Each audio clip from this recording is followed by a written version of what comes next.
അമ്മയുടെ അന്ത്യചുംബനമേൽക്കാതെ യാത്രയാവുകയാണ് ആൽഫ്രഡും എമിലീനയും. പാലക്കാട് ജില്ലയിലെ പൊൽപ്പുള്ളിയിൽ അമ്മയും 3 മക്കളും കാർ പൊട്ടിത്തെറിച്ച് അപകടത്തിൽപ്പെട്ടത് ഏറെ വേദനയോടെയാണ് പുറം ലോകമറിഞ്ഞത്.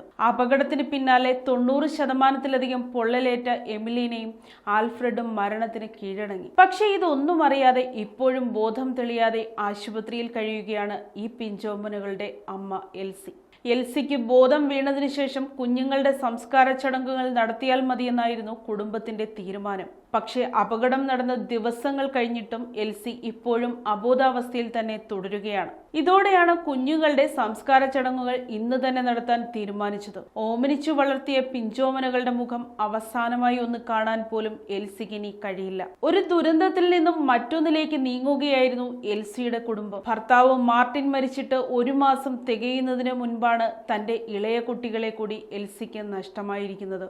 സംസ്കാര ചടങ്ങുകൾക്ക് മുന്നോടിയായി ഇന്ന് രാവിലെ 9:30 കുട്ടികൾ പഠിച്ചിരുന്ന പൊൽപ്പുള്ളിയിലെ KVM UP സ്കൂളിൽ കുട്ടികളുടെ മൃതദേഹങ്ങൾ പൊതുദർശനത്തിനായി എത്തിച്ചിരുന്നു. പ്രായത്തിൽ കവിഞ്ഞ പക്വത കാണിച്ചിരുന്ന ആൽഫ്രഡിനെ ടീച്ചർമാർക്ക് വളരെ ഇഷ്ടമായിരുന്നു.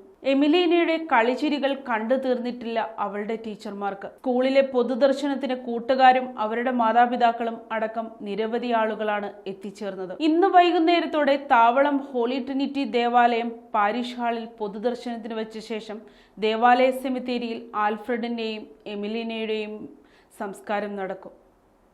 വെള്ളിയാഴ്ച വൈകിട്ട് 5 മണിയോടെയാണ് നാടിനെ നടുക്കിയ അപകടമുണ്ടായത്. സ്വകാര്യ ആശുപത്രിയിലെ നഴ്സായ എൽസി ജോലി കഴിഞ്ഞ് വീട്ടിലെത്തിയ ശേഷം മക്കളുമായി പുറത്തിറങ്ങാനായി കാർ സ്റ്റാർട്ട് ചെയ്തപ്പോൾ തീപിടിക്കുകയായിരുന്നു. 1.5 മാസം മുമ്പ് ക്യാൻസർ ബാധിച്ച് ഭർത്താവ് മാർട്ടിൻ മരണത്തിന് കീഴടങ്ങിയപ്പോൾ 3 മക്കളെയും ചേർത്ത് പിടിച്ച് മുന്നോട്ടു ജീവിക്കാനുള്ള പരിശ്രമത്തിലായിരുന്നു എൽസി. മാർട്ടിന്റെ വേർപാട് നൽകിയ വേദനകൾക്കിടയിലും മക്കളുടെ സന്തോഷങ്ങളിലൂടെ എല്ലാം മറക്കാൻ ശ്രമിക്കുകയായിരുന്നു അവർ. അതിനിടയിലാണ് ഇപ്പോൾ വീണ്ടും ഒരു ദുരന്തം കൂടി അവരുടെ ജീവിതത്തിലെത്തിയത്.